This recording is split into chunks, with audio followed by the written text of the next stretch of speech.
everyone, my name is Peter, and I am one of the two people who puts this annual event together. This is part of Hero Appreciation Months. This is the 12th year, for the first 3 months of the year, from January 1st to March 31st. We get a lot of the businesses in Three Rivers, and now including Visalia and a couple of other places, to come together and offer first responders what amounts to a 20% discount. And so if you are any current or former first responder, which would be EMS, EMT, paramedic, firefighter, peace officer, police officer, any of the armed forces, and that includes Merchant Marine and Coast Guard. Now I'm really going to have to get some chairs. Come on in. You're eligible, and what that entitles you is that discount not only applies to you, it applies to your entire party. So if you go out for a big family dinner and there's 20 of you, that entire ticket gets 20% off. There's one there. It's our way of saying thank you for what you do, and that thank you extends to not only the individual to serve, but in some senses, more importantly, to the family who supports that individual and allows them. So to do the introduction, let me bring on Leah, the other half, the one who does the real work, and who made all the food.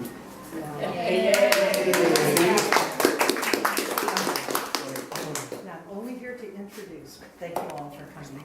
Okay, I asked them who wanted to go first, and Greg Schwaller wanted to go first. Let's give Greg a big hand.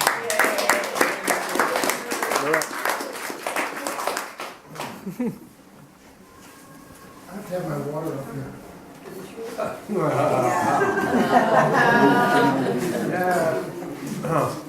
First of all, I never got shot at. I never did a march. And my time in the service was during the Cold War. Thank God. Good evening.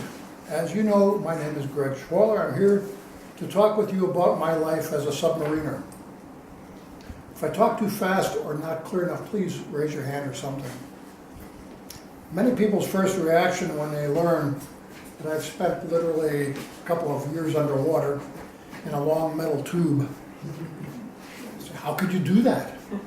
Well, I found many reasons to do just that. Here's how it happened. In July of 1960, I had just graduated from high school after 3 years in a seminary, which convinced me I would never become a priest. I was unsure where life would take me when insistent encouragement from an older cousin convinced me to join the local Navy Reserve unit in Sheboygan, Wisconsin, on the shores of Lake Michigan. It had a World War II Navy patrol craft that it used for training. It was all very confusing to me at first, but I began to enjoy the association with many folks who had some real life at sea experience. They told some great sea stories too. That summer they sent me to the Great Lakes Naval Station for boot camp. I never forgave them for that. September 1960, by now I'd been accepted at Marquette University, and I transferred to the Naval Reserve Unit in Milwaukee. It was part of the Navy Submarine Force and had a World War II diesel-electric submarine tied up to the pier that wasn't going anywhere. Never got underway, but I loved the camaraderie and the high level of crew expertise, experience, and teamwork that I saw. That exposure got me very interested. That's a diesel electric. That's a diesel electric, not the right one. Not the right one. Which one? Yeah, turn that one over. Yeah, that's it. That's it. That was the USS Cobia, named after an eel-like fish. And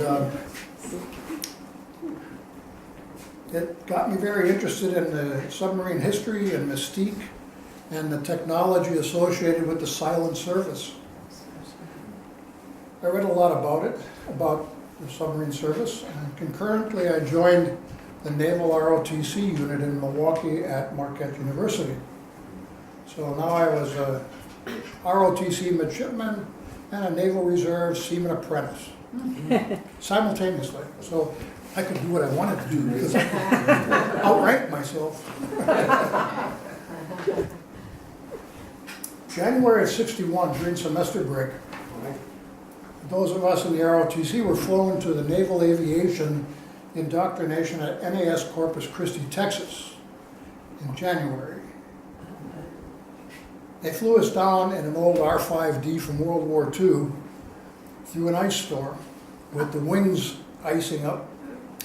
We got down to the naval station and then they said, well, we're going to practice touch and go landings in an old S-2F submarine tracker. Well, that's a long aircraft that was shortened a lot and a big engine put on the front. And that would go down and go like this, just like this, over and over. You know, and I did that twice and left most of my stomach in a bag in the back of the airplane. So they left me at a hangar and said, we'll come back and pick you up in about 20 minutes. But I made a decision that day. I was not going to join naval aviation. And the submarines were looking better and better. In June of '61, the Naval Reserve Unit ordered me to the enlisted submarine school in New London, Connecticut for the summer course. Hey, it was all submarine information all the time. Hydraulics, electronics, communications, weapons, how to make submarines submerge, and fortunately, how to make them surface. Submarine escape training, I loved it. Then back to Marquette on academic probation, having had too much fun to get to classes. January of '62, semester break, I reported to a real operating diesel-electric submarine, the USS Intendador in New London, Connecticut. Other side? Yeah. These are all up here for you to peruse afterwards, if you'd like. And the Intendador at that time in January was about ready to go on a North Atlantic deployment. And January in the Northeast often has nor'easters. And I really got lucky, and there was a nor'easter. So I learned how to stand watches as a lookout topside and as a helmsman below with the open hatch above me. It was very wet most of the time. And boy, did I get seasick. Happily, I was also assigned to spend time in the dry and warm radio shack learning Morse code. Far from getting discouraged, I received positive reinforcement when I repeatedly got drenched by salt water coming down the hatch when I stood watch on the helm, and the commanding officer patted me on my very wet shoulder and said, "Good job, son, you're now a submariner." The crew made me feel like a team member, even though I was only a reservist. I had never felt claustrophobic, and everything was new and exciting. Back to Marquette. They're getting serious about this probation stuff. We went our separate ways in June of 1962, to my parents' chagrin. September, October of '62, Vietnam was looming ever larger on the horizon. I had lost my student deferment by now. I chose to request enlistment and was ordered to active duty in the subforce, the submarine force. I was no longer a reservist now. I knew I wanted to get training in communications and electronics, and I requested and got orders to Bainbridge, Maryland. You ever heard of Bainbridge, Maryland? No. Oh, maybe good. For radioman Class A school. At that time, submarine radiomen were not just operators, but they were equipment technicians as well. When equipment broke down, radiomen fixed it. They didn't call for an electronics tech. For submarines, the primary method of submarine-to-submarine communications and submarine-to-shore communications was Morse code, which was more reliable than voice at that time. I thought that was neat and mysterious and secret. Only the radiomen knew the Morse code. It was like a fraternity. June of '63, upon graduation from that school, several months later, I got orders to the commissioning crew which is the first crew of a new construction ballistic missile submarine in Newport News, Virginia. The nuclear-powered Polaris missile submarine USS James Monroe. And she was a beauty. Brand new, and very advanced for that day. But the commissioning crew of a submarine does a heck of a lot of work in a very short period of time. The submarine had been in dry dock for months for completing construction and fitting out. Then it went out to sea with us for the first sea trials to test the boat, all its systems, and the crew. We had to work hard and long on submarine qualifications. More about that later. Reading, tracing systems hand over hand, memorizing locations of valves and pipes and cables, how to respond to emergencies anywhere in the boat. We were standing, because we were a new crew, people were dribbling in week by week, but not all at once. So we had a large number of junior people who were not qualified and in submarines yet. So we were standing watches, 4 hours on, 4 hours off, round the clock, until we had enough qualified watch standards to go on 4 on, 8 off, which was really nice. You could get at least 4 hours sleep that way off. Next, we transited to Cape Canaveral. Remember Cape Canaveral? Mm-hmm. For ship testing, ship training, or crew training and certifications. An awful lot goes into that. Those are 3 or 4 words that mean an awful lot. And there's an awful lot of work that's required for the Navy to say, all right, this ship is ready to go and do its mission, and that crew's ready to operate it. And until certain things happen, the Navy doesn't say that. So there's a lot of work there.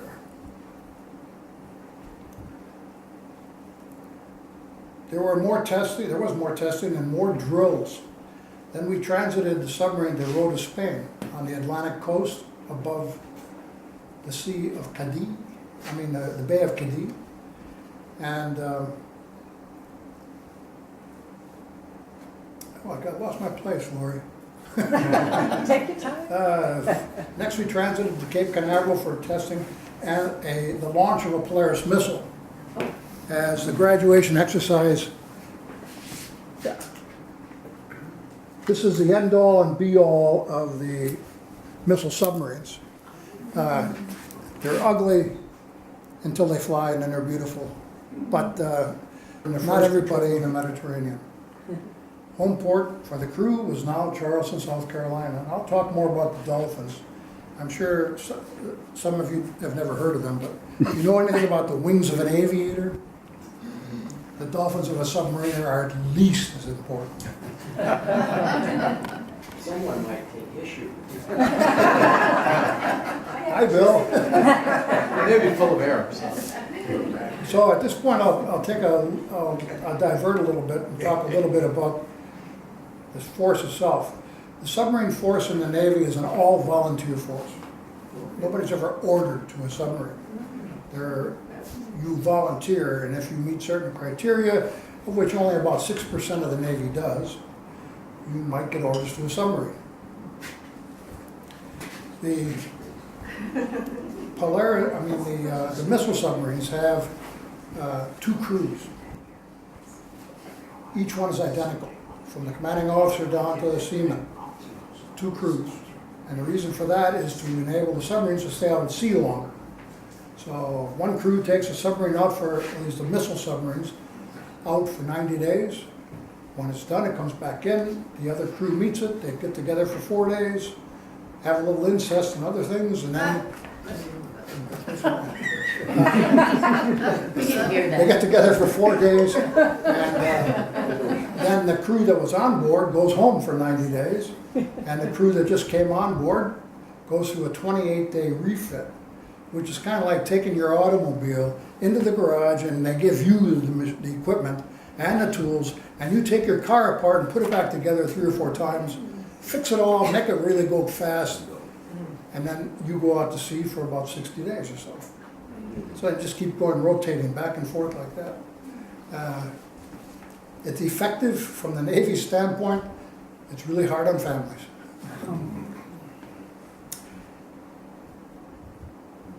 I talk about qualifications a lot, and in the submarine force, the enlisted crew, when they go through their whole qualification program, which can take up to about a year, they earn their silver dolphins.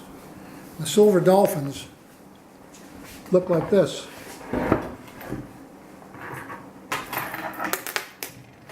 See these here? These are the ones I earned as an enlisted radioman on the first submarine that I went out to sea on. Later on, commissioned officers do the same thing, but they earn gold dolphins. So the mark of a submariner is that he gets to wear dolphins on his uniform.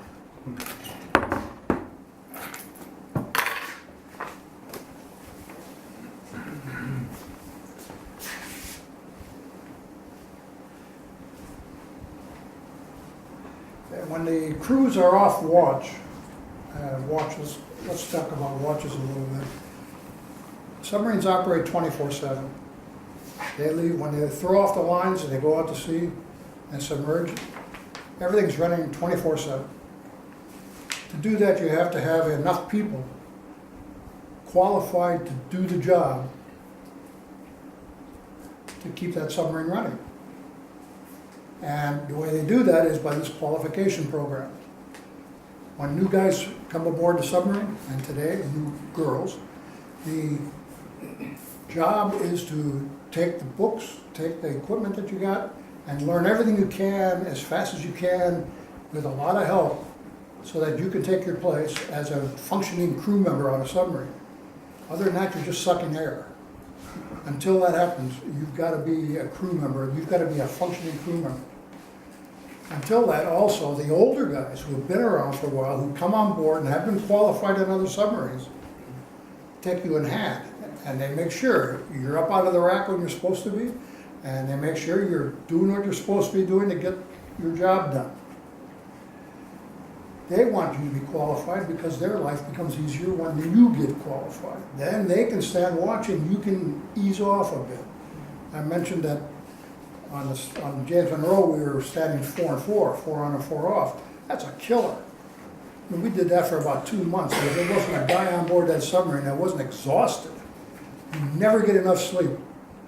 Because during that period of life of the submarine, you're going through drills, you're going through all kinds of stuff to interrupt your sleep.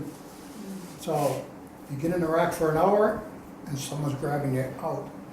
And it's until those guys get qualified and get their dolphins, you need help. You've got to have more people on those watch stations. So the Navy, as I read in preparation for this, has gone to a 24-hour circadian, that's the word I was looking for, circadian rhythm watch rotation. It used to be whatever was necessary they'd do, but now the Navy has said you've got to have 24-hour days. There's a lot of research that shows the crew operates a lot better if they can do that. So to get onto a circadian rhythm, that means you've got to have 4 on, 8 off, twice a day, or 6 on, 18 off, once a day. Well, 6 on, 18 off is just like heaven. But that requires 4 watch sections and has to have a lot of qualified people. That's a goal. Sometimes they make it, sometimes they don't. Okay, back to this. June '65. I got orders to Bainbridge, Maryland again for more schooling. This was the Advanced Radioman School. It was almost a year long. There was a whole lot more electronics, a lot more about specific equipment that we had on board. And then at that point, there was a Navy program that led to commissioning as a line officer. And it was called NESEP, Navy Enlisted Scientific Educational Program. You got that? There's going to be a test. Okay. And the objective was, the Navy saw at that point, because it was going through a big transition from diesel electric submarines to nuclear submarines, didn't have enough people to do everything. So they needed to get some of these enlisted submariners from the diesel boats who were really hot runners and good guys to compete for this program. And if they made it, they got sent to one of 22 different universities for a full-on degree program until they got their degree. And they came back, they went into submarine force. So it's pretty good, and it worked. I got picked for it, I ended up at the University of Louisville in Kentucky. And that began 48 unbroken months to get a Master's of Engineering at the University of Louisville. That all counted as active duty time. I wore my uniform once a week. And I got to compete for advancement as an enlisted radioman while I was there. I had to take a few required courses. The Navy said you got to take a few required courses. The rest of the courses were they just piled it on us. The Navy said, if we're going to pay for you for 48 months, you're not going anywhere. You're not going on vacation. You're not, whatever you got, you're going to be here. So it worked. And these guys, when we came out of it at the University of Louisville, there was, I think it was 11 of us. We all got Masters of Engineering, and all of us went back into submarines. None of us. How many was all of us? 11. 11. There was some thought given to the fact that we all knew that the submarine force was going all nuclear power, and we wanted to get back into that, but they said, okay, you just have to apply for it. We did, and every one of us was rejected by Hyman Rickover, Admiral Hyman Rickover. A few people know who that is. So did you tell Marquette what happened? Pardon me? Did you tell Marquette what happened? Send them an I never announcement when had. you got your master's? No, I never had communication with Marquette after they had divorced me. So at the end of that 48 months, all the degree programs were in the sciences or engineering. There was no basket weaving permitted. At the end of that 48 months, we were sent to Officer Candidate School in Newport, Rhode Island, and there was a lot of training involving ship electronic and celestial navigation, position finding, personnel supervision, and all that officer stuff. None of it was specific to submarines, so it was all Navy-wide requirements. Then in September of '71, then after that we got commissioned. We were commissioned as a line officer in the regular Navy. What that means is you can succeed to command. Line officers are the ones that succeed to command.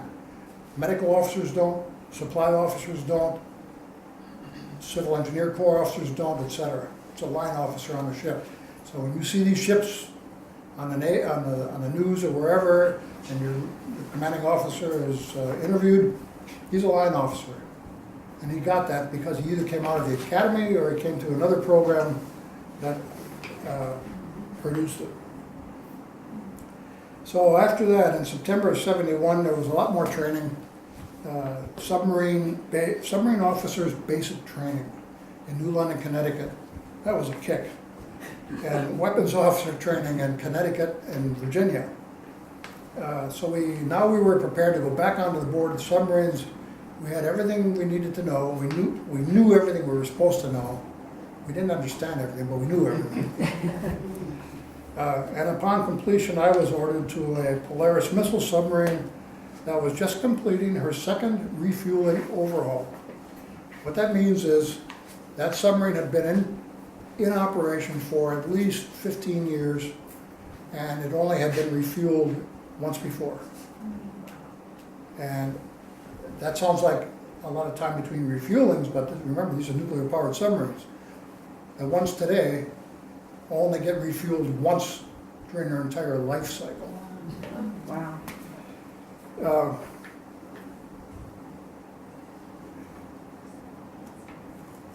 Upon complete, okay, where's the George Washington? Thank you. This one, I like this one. This is a picture of the George Washington during their launching. There's a story behind the George Washington, which I'll relay to you quickly.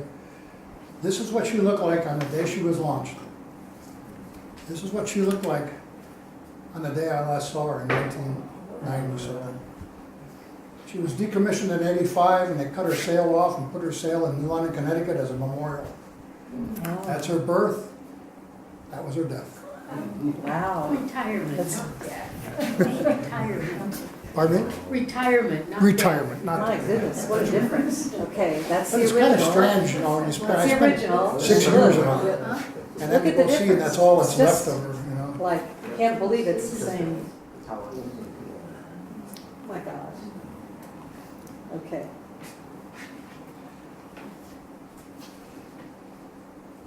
She was homeported in Charleston, South Carolina. We, the crew, flew to meet her en route to Spain, and then we patrolled in the Mediterranean after carefully transiting the 7-mile narrow Straits of Gibraltar. I chose that phrase specifically because the Straits of Gibraltar are narrow. They're only 7 miles across, and they're pretty deep, but there is a lot of screwy stuff going on with the water because the Atlantic water flows in shallow and flows out to the Atlantic deep. And that screws up the acoustics, and there's strange underwater waves, and it's a difficult thing to go through. Plus, there's a lot of ships, and some of them are pretty doggone big, 40 or 50-foot drafts. That means that's how much is below the water of these big tankers. And submarines have to be very careful going through there.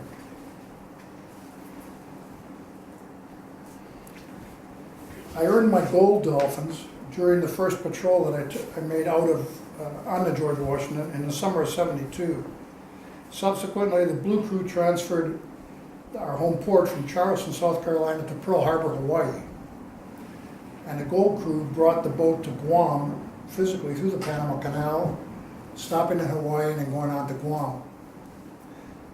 Then we began several Pacific patrols. During one of them, I advanced from division officer to department head, weapons officer, and had 4 division officers reporting to me. September of '76, during these years as a division officer, I rotated through first lieutenant, torpedo, and missile launcher divisions, and was promoted to full lieutenant.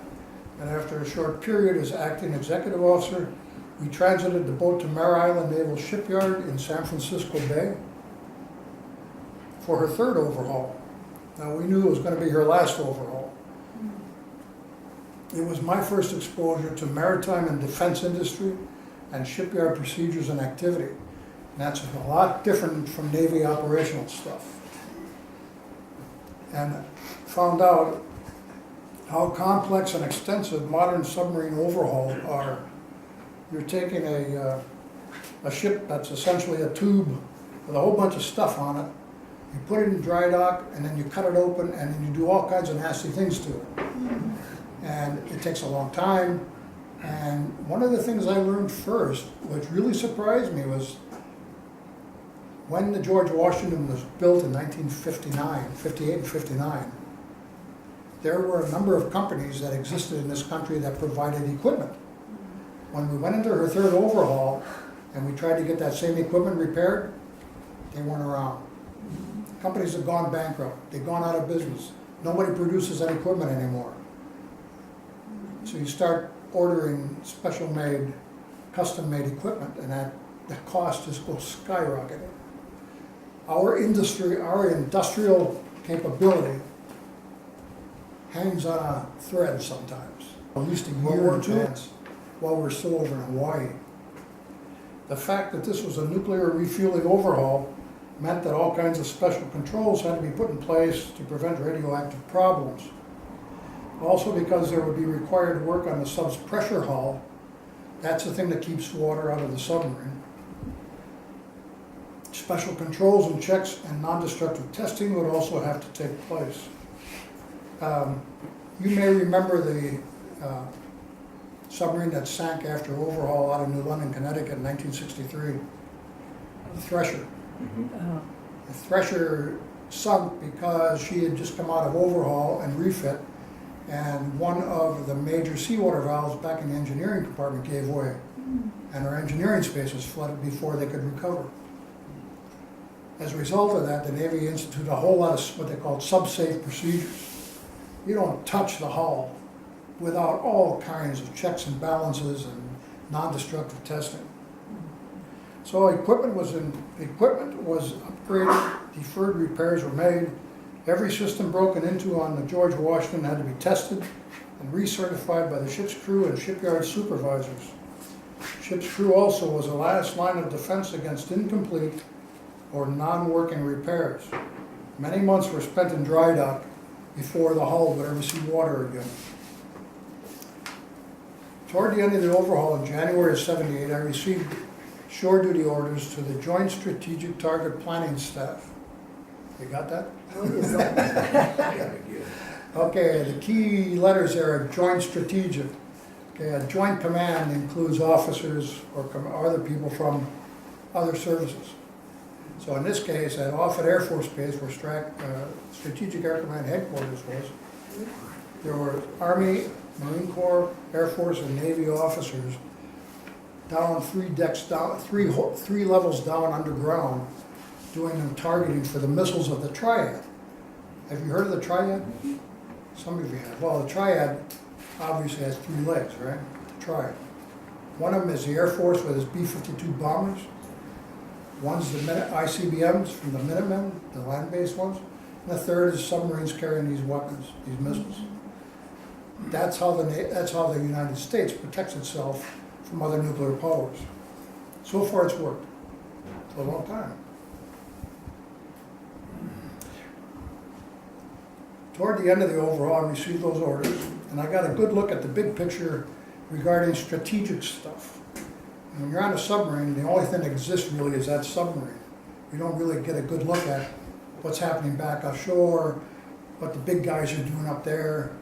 When you get to a joint command like this, all of a sudden you start seeing things you never knew existed. It's a big picture. And I got to work with computers for the first time, and the nerds, and Air Force officers, Marine Corps officers, Army officers, and Navy officers. I got to sit in on some very interesting conferences too.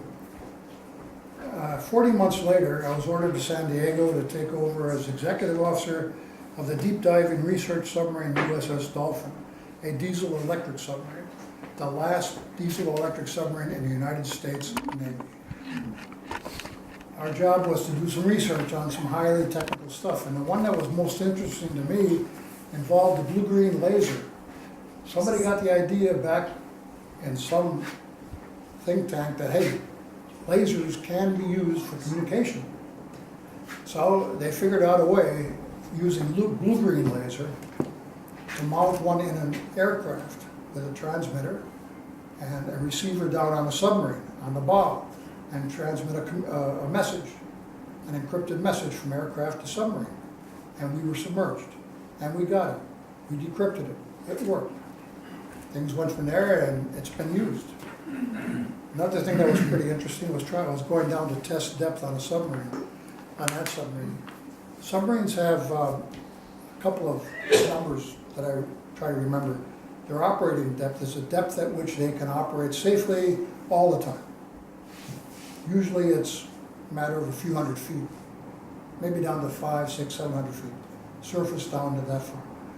Another number is test depth. It's the depth at which the hull technically could be subjected without damage.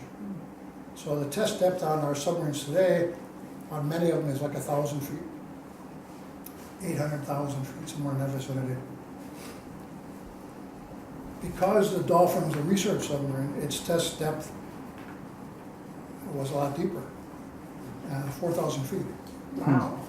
And as a result, we had to take her down to test depth twice a year. And what the crew would do is they'd take a big gunny sack and fill it with styrofoam cups. And they'd give it to all the people who wanted this, and they'd put your name on it, put all the cups in this bag, put the bag up in the conning tower, which is open to sea pressure, and then we'd take the submarine down to test depth, then come back up, and then take the bag and open it up, and styrofoam cups that big are now that big. And it really looks funny, they're hard, really dense. Anyway. Was that for fun? Yeah, for fun. My final shore duty assignment in the Navy, I reported to in October of '82, executive officer of submarine training facility on Point Loma in San Diego. That command performed a lot of training, specialized training for submariners who were on submarines in port or on the tender. And my job was to monitor all that and check its efficacy and see that the courses were well designed and well attended. In August of '85, I retired from the Navy. My 23-year career in the silent service spanned the sub-forces transition from diesel-electric powered boats to the current all-nuclear powered fleet. The opportunities I had were extraordinary. I was in the right place at the right time. I re-enlisted to get the chance to complete my degree work after I left Marquette. Then I stayed in when a retirement became visible over the horizon. Submarine duty is challenging. It can be exciting and occasionally dangerous. It has many opportunities for personal growth. It has some of the finest crews that you can be part of, and usually submarines don't get shot at. The whole idea of the qualification program, which I've mentioned many times, which is required to earn the dolphins that you see on here, the gold and the silver dolphins, the whole idea there puts the crews head and shoulders above the average crew and enables shipmates to confidently depend on each other when necessary. In port or at a duty station, wherever Navy crews are, gold and silver dolphins on the uniform are visible and recognized a long way off, just as Navy wings might be. I made a good decision for me in the early 60s, and I would do it again. All things being equal. Hardships? Yeah.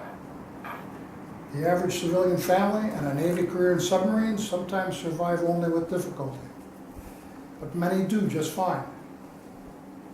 I have a lovely wife and partner, and I have not missed a boat since I retired. I am glad I made them my career. The training and education and skills I worked hard to obtain have served me well. For the young folks looking to their own future, I highly recommend they consider the U.S. Submarine Force. Thank you.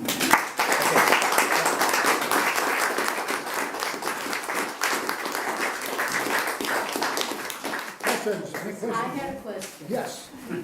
What made you feel that you could survive what I would view as the claustrophobia of being underground in a tube for months? If I could survive any claustrophobia from a submarine, I wouldn't have any trouble in a building. And for some reason, I don't know why I never had claustrophobia in a submarine. I did see one or two people that did over the years I was in. There's a lot of psychological observation of the crew, and it's very unobtrusive. And you may not know it's happening, but I only saw, in my career, I only saw one crewman taken off the ship because of a problem like that. That's pretty low. That's pretty good percentage. Yeah. Yes. When you went to the circadian rhythm, were you following a 24-hour realistic, wherever you were kind of clock system? Let me clarify. When I was on the subs, that directive had not come down. So what we did, and what the submarine force did at that time, was to set all its clocks to Zulu time. What? It's called Zulu time. GMT. Greenwich, yeah, GMT, Greenwich Mean Time. Okay. So we operated on Greenwich Mean Time all the time. We acknowledged daybreak and sunset How? by turning lights on and off. For example, in a submarine, on the submarines we had a control area where the submarine was controlled from. During the day, the white lights were on. There's a lot of equipment in there with LEDs and with other indicator lights. At night, white lights at sunset, the white lights went out, the red lights came on. You might notice that some new automobiles on the road, after 127 million years, they're finally getting around to helping your night vision, Yeah. and they're putting red lights in there instead of white. Well, white light, if your eyes are exposed to white light, and then you go into a dark area, it takes about 20 minutes, realistically, for your eyes to adjust. So the submarines would, at night, go to red. Everything was red, which means that we could go up to periscope depth or surface in the dead of night, and our eyes would quickly acclimate to the blackness. When we were preparing to go to periscope depth, bring the submarine up, stick a periscope up and get a star shot, or get a satellite fix. And I was on the con, for example, with the periscope. Everything in the control room went black. We're rigged for black, it's called rigged for black. And that's so that when I'm on the periscope, looking out through the periscope, and I'll be able to see ships out there at night. If I don't rig for black, I might miss something. Missing a ship at night can be deadly. Does that help? Hi. Hi. Did you have tense moments with Soviet subs? I sense a story in there. Yes. What I can say is there's a couple of good books on the market that used to be classified top secret. They're now unclassified. But we got chased out of the Aegean Sea by the Russian fleet one time. We were patrolling, one of the patrols I mentioned was in the eastern end of the Med, and we were in the Aegean Sea, and we got some pretty high priority messages across the communications line that told us to beat feet in a hurry, because the Soviet Navy was sending stuff down from the Black Sea through the Aegean. And another time was in Guam. Right? So the Soviet Navy was coming down to, does that mean to attack you? What does that No, mean? they weren't after us specifically. But the mission of a missile submarine like that is to stay undetected. Right. If a missile submarine gets detected, it's blown its mission. So to remain undetected, we got out of there. So their sonar would have picked you up. Pardon me? Their sonar would have picked you up. Possibly, Right, so if it you're was not- active, right. especially if it was active sonar, not passive. In Guam, or off of Guam, for a number of years, the Soviets were running intelligence collection ships. We called them, they were listed in NATO's books as AGIs, not submarines, but AGIs. There's a surface ship with a whole bunch of antennas on it. I mean, they make believe they're fishing, but they aren't. They're fishing all right, but they aren't fishing for fish. So there was a couple of times when we would pull out of Opera Harbor in Guam, knowing that there was an AGI this side of the horizon, and if there was a fast attack submarine, a U.S. fast attack submarine in the vicinity, they could run interference for us. But we were pretty good at evading detection. But that brings up a good point. I've been talking missile submarines all night and diesel-electric submarines. There is a third submarine. There's no more diesel-electric submarines. There's still missile submarines. 14 missile submarines similar to what I was on. They've been modified, they're bigger, da-da-da-da. 4 more of that same size have been converted to cruise missile submarines and special purpose submarines where the missile tubes, it's hard to imagine, but when you look at one of these submarines inside, there's 16 missile tubes vertically, and they're each about, I don't know, 40 inches in diameter or so.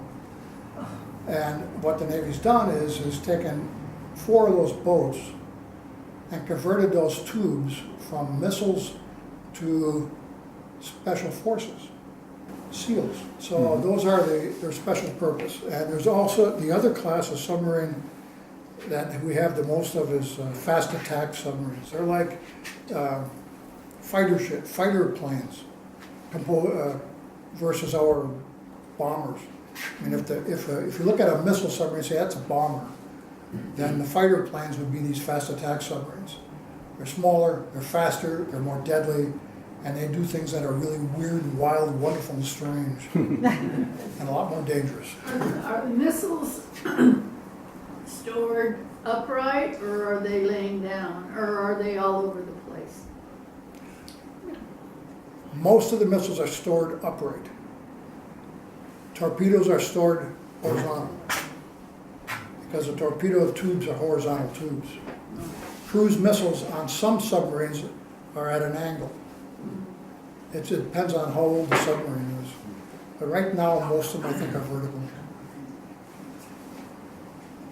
And yes, there are women on board submarines now. Last numbers I saw were 80 female officers and about 50 enlisted women. Wow. The next submarine to come off the ways in the newest submarine class will be specifically built to accommodate females. How many total personnel?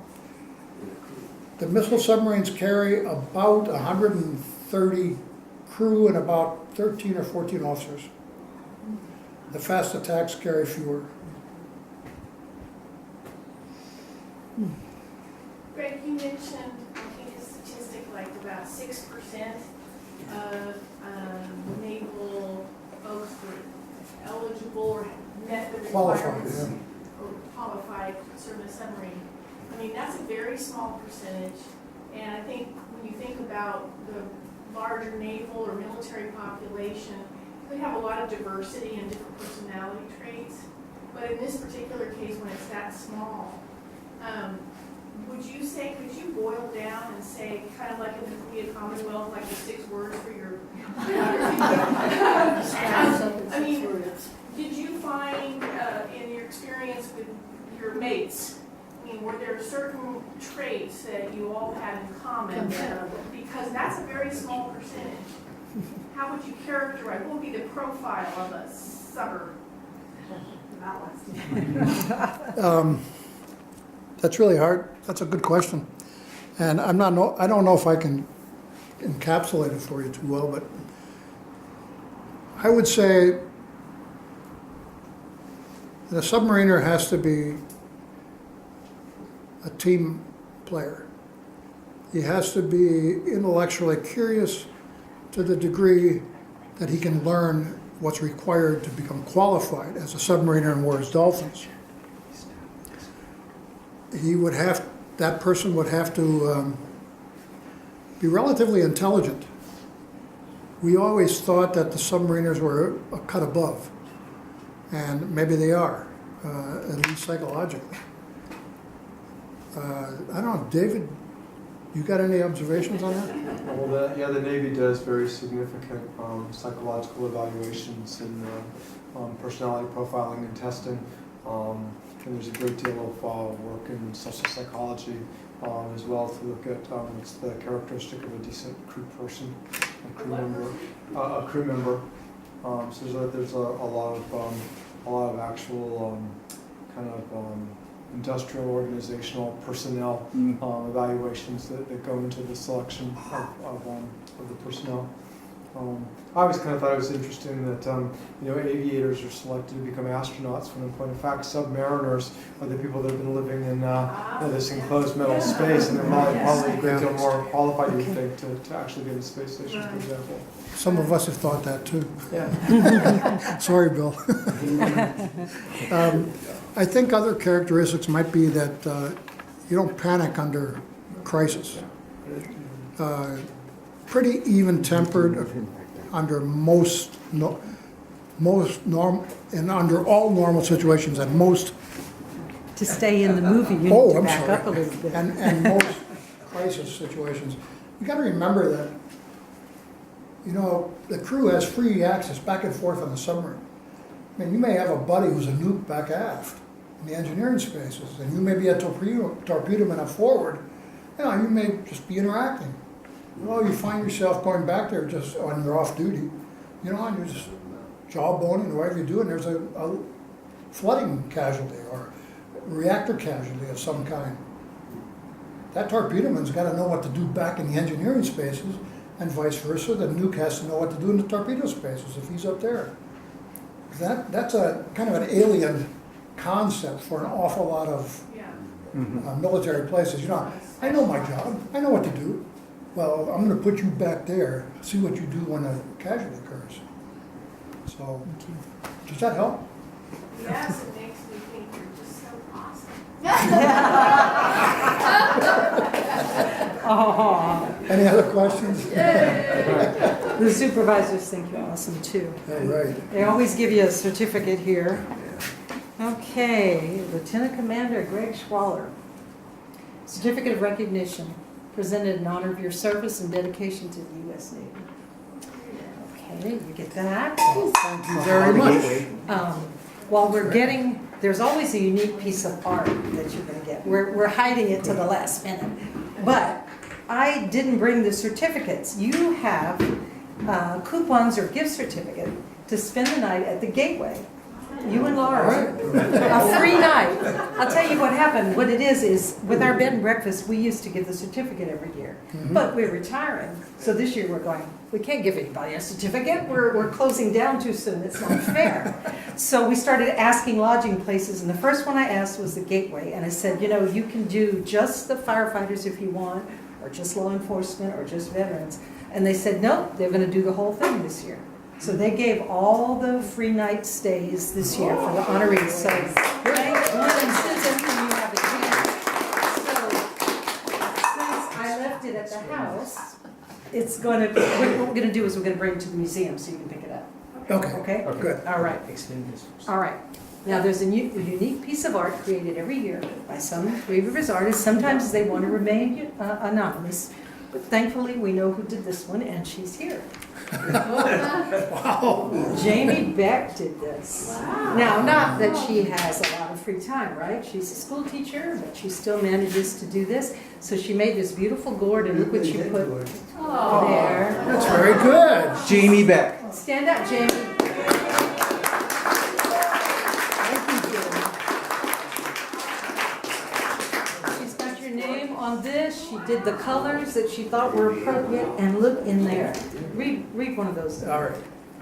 This is like Boy, the is that best nice. surprise. Isn't this cute? What does this one say? Well, that's my note.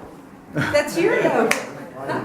Dear I Mrs. have my Schwaller, kids. congratulations on your award. It truly was an honor making this gourd for you. Enjoy your special night. Look at that. Here's, this one looks cool. Thank you for your service. Who's that? Congrats on your award. Isn't that cute with stars everywhere? Red ones and blue ones. I've got to tell you, I've never done this before. 33 years out of the Navy, I've never stood up and talked about my career. So thank you for listening.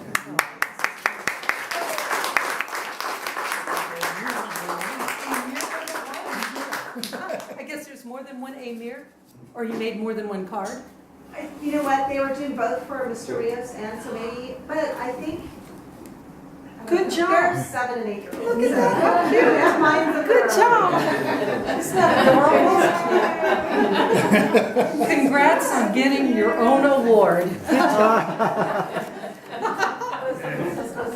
That's really nice. Oh, this one is a flag and then Yes. hearts. You open it up, it's a heart, and then there's a flag. Oh, That's very nice. on your award. Congrats on your award. They- They did something in the middle. I only but, held 2 heads. What is it? They're trying to do a, what? What is that? This way or this way? Maybe that's what submarines are going to look like Maybe in 20 years. That is a submarine. I have no idea. Yeah, I think it is. Maybe it is. Wow. And this one? Oh my goodness, they just go on and on. That's an interesting flag. Yeah, thank you. They're beautiful. And you can pass them around and look at them. Oh, what is this? From Hayden number 6. Number 6. Did Hayden do 6 of these? Look at No. that creative flag. And Noah's. Oh. See, I hope some of these young people that produce these end up in the submarine service. Yeah. What is, I can't quite tell, whatever, that's a flag and the blue sky. Okay. And very quickly, while they're looking at this, one of the things that characterizes the Heroes Appreciation Months is each month, well, this year it's only in March, we do a special family-friendly event. And this year, like 7 years before, it's the bathtub race, which is happening tomorrow. So we think we have 3 teams. If you want to come and watch some really creative fun, come out to Kauai Recreation, which is on the lake. Starts at 11 and it goes on till about 2:30. The race starts about 2:40. And I have to tell you a story about the submarine force. Oh. We had a lady who was on a submarine and she became a captain of one of these teams. I will say that when the race happened, she was true to the submarine force. It was the first one to go underwater.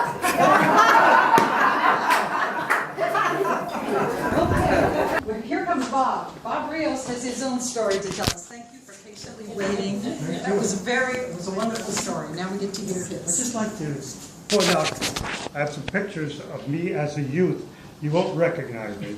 And the reason I kept the second one is a friend of mine I met, and we still continue to communicate after 65 years. We're still communicating. Wow. So you did make some lasting friendships in the service. I want to start with a definition of a hero. A person of distinguished courage or ability, admired for brave deeds and noble qualities. Not me, but here I am. I joined the Navy in 1951 during the Korean conflict.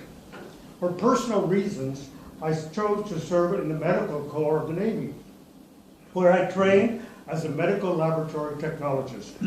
As a med tech, I was assigned morgue duties, where I assisted in autopsies. I will not talk about the details of doing an autopsy because they can be disturbing, frightening, and very distressing.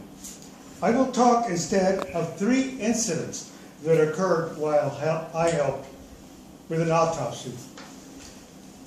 You are all familiar with morgue scenes in TV. A person on a tray in a refrigerated, file-like space. What they do not show is that the arms of the people are crossed across the chest and tied with gauze. The legs are also tied. This is to protect the body parts from damage during rigor mortis, when the body begins to stiffen. They sometimes move, and you can, in pulling them in out of a tray, you can damage the body. So you don't see that, but that's a little tidbit. My first incident occurred soon after I began training. I prepared for an autopsy by transferring a male body from the body tray to the operating table. I turned my back. I cut the gauze ties. I straightened out his arm, because they were tied, to his side. Then I turned around to check the necessary equipment for the autopsy, and I felt a hand go up my back. After returning to my normal color, and after an eternity of time, I turned to look behind me.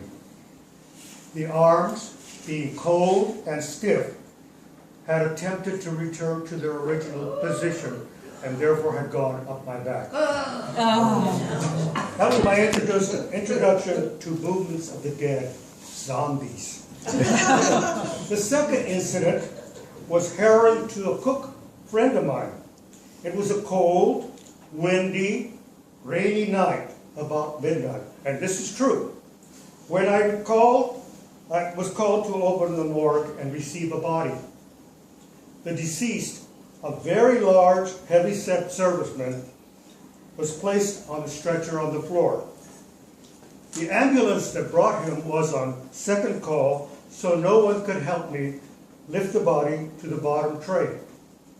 I decided to ask my friend, the midnight cook, for help. It took a lot of persuasion, but he agreed if I would cover the face and wrap the legs in a towel. But he agreed I was to count to 3, and together we would lift. I took the upper part of the body and he the legs. I counted to 3 and lifted. The cook missed the count and lifted late. A loud groan was filled the room. Oh. The cook was nowhere to be seen. In missing the count, we folded the body and forced air out of the body's lungs. Oh. Needless to say, the body spent the night on the floor. The third incident endangered my life. While performing an autopsy, both the doctor and I got a little careless and late in the process noticed that the person had widespread tuberculosis. Uh-oh. We immediately covered the body and proceeded to do some hardcore cleaning of our bodies. After cleanup, I had an x-ray and started drug treatments. I was placed on a non-transfer list throughout the treatments. At 6 months, I had another x-ray, and after 1 year, a third x-ray. I proved negative throughout. The following week, I was transferred to the 3rd Marine Division as a Marine medic on my way to Korea. Through unusual circumstances, I, a medical technologist, became the company clerk for the medical company. While we were at sea, the armistice was signed and the 3rd Marine Division was assigned and diverted to Japan. When we arrived in Japan, I was still the company clerk and read that the 6110th Air Force Hospital in Nagoya, Japan was in need of medical help. I asked my chief if I could go, and he said, "No, you're still my company clerk." Just then, the battalion commander, my bowling partner, came in, and I, unthinkingly, asked him, and he said yes. I broke the chain of command. And you know what list I was on. Soon after arriving at the 6110th Air Force Hospital, I was approached by one of our Japanese dishwashers, Fumiko. She said, I seemed a good boy, and I needed a Japanese mama-san. Without thinking, I said yes. And wow, a helicopter mom. Every eye in the city of Nagoya knew of my every move and reported to my mama-san. Both the chaplain and I led very chaste lives.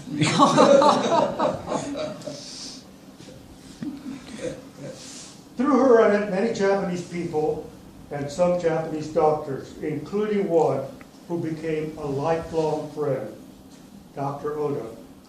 I toured most of the central island of Honshu as a Japanese in kimono and geika. If I have time, I will share a very meaningful experience with Dr. Oda.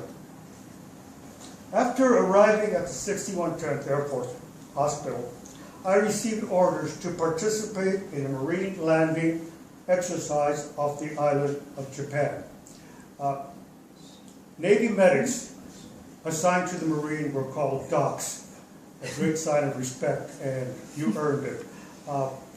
During combat, the docs were targets. We did not carry weapons and identification, otherwise we were prime suspects for being killed. So there were medics who were heroes.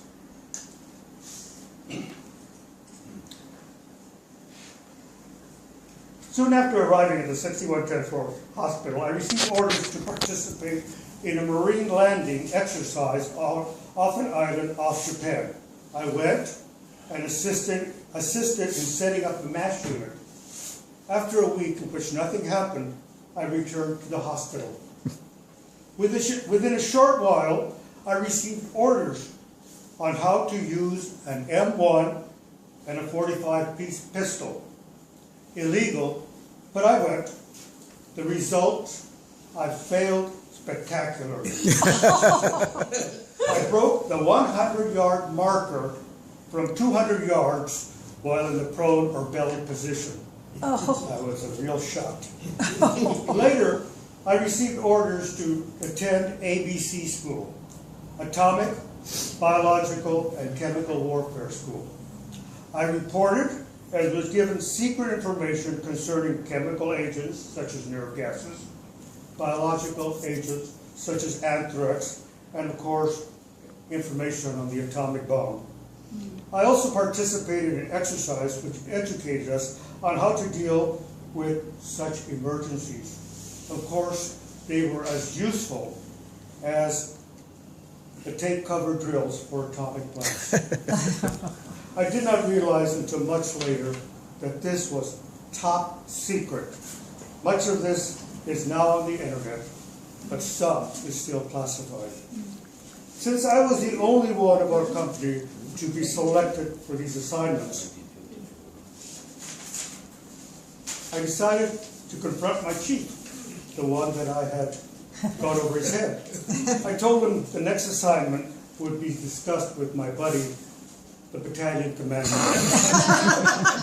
The assignments ceased. However, a few months later, I received orders from Army Command in Gifu, have nothing to do with hospital. I was to report to Camp Gifu for a special assignment.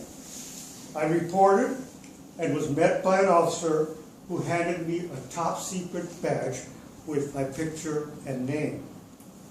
I was led to a large desk covered several feet high with yellow covered books marked top secret. I was assigned the job of planning the movement of emergency medical equipment to the major Japanese cities from secret places throughout Japan should the North Koreans bomb Japan. I was dismissed for the weekend, came back Monday, and was replaced by an Army colonel. An enlisted man replaced by an officer. A snafu that I am sure no military service will ever acknowledge. Towards the end of my duty, I was flown to Yucca Flats near Las Vegas to witness and monitor an atomic blast. There were about 6 or 7 of us. We got a tour of the lower tower with the device at the top. Then we were helicoptered to a hilltop about 7 miles away in the open. We were told to kneel facing away from the blast, close our eyes, and shield the back of our heads with our arms. I saw the light of the blast through my skull. After 3 or 4 seconds, we were told to turn around and look back. The mushroom cloud had just begun to form. No one told us about the blast, the wind, or the noise coming. Several of our observers ended up with bruises and bloody ears. We were then flown back to the blast site where we were observed and monitored. The military had no idea of what it was doing. I was honorably discharged in 1955, got my degree at UCLA, and married. And we thank God that none of our children ever glowed in the dark.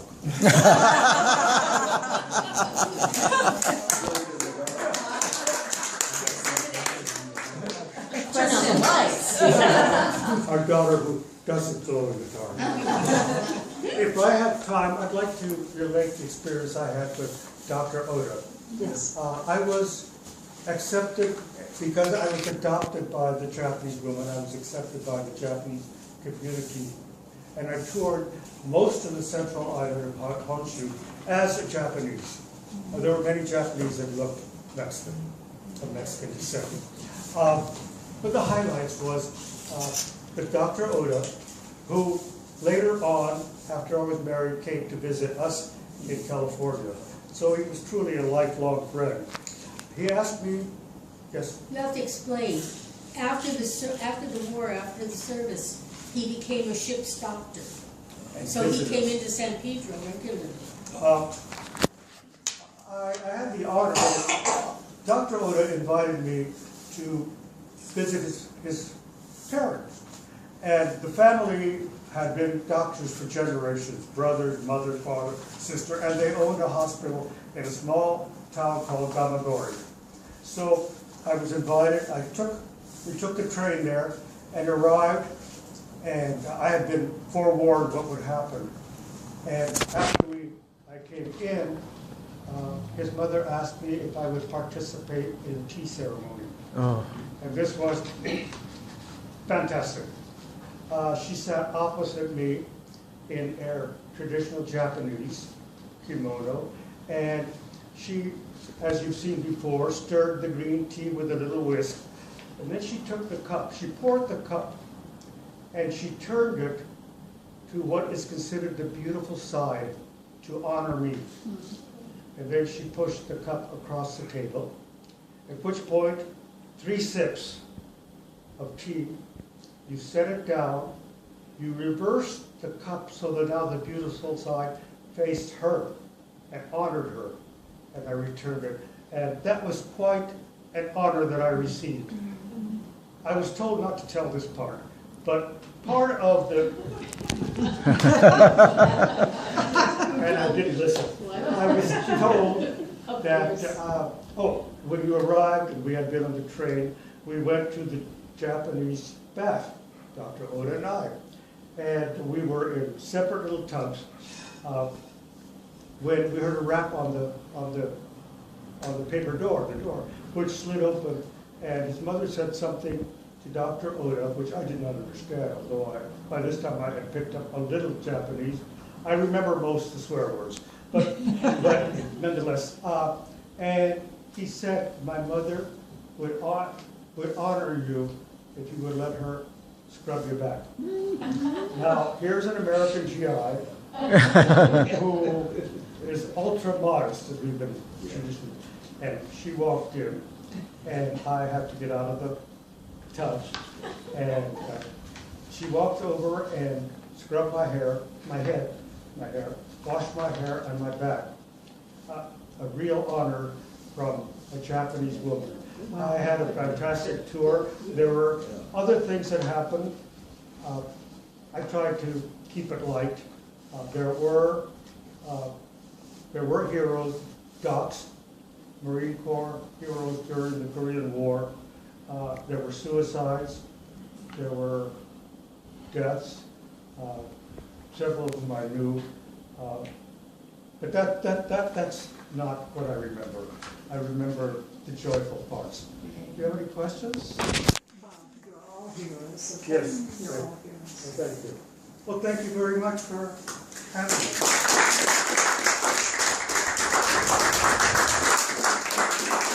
We have a certificate for you. Right there? Let's see how they handled it.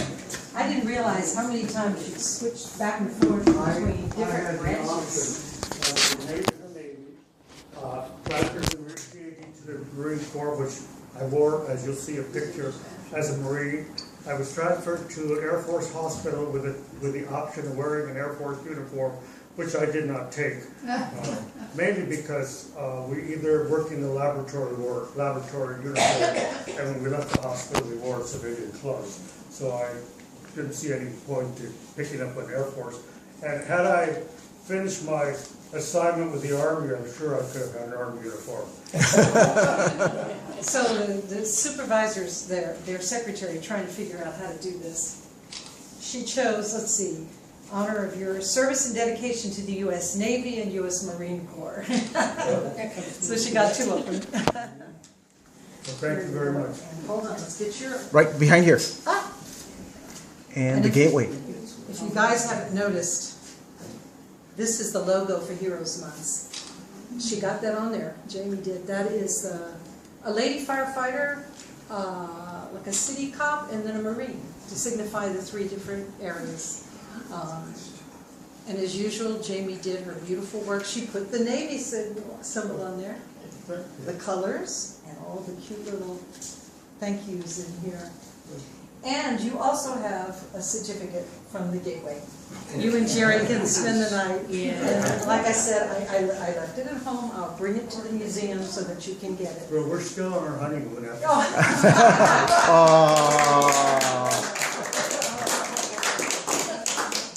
And I see one of them with stars and a heart.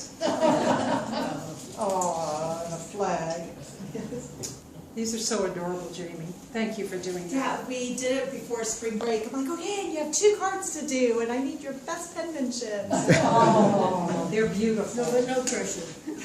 Here's another one with a flag. Oh. It says, congrats on your award. Thank you for your service. Lots of stars. Love, Samantha.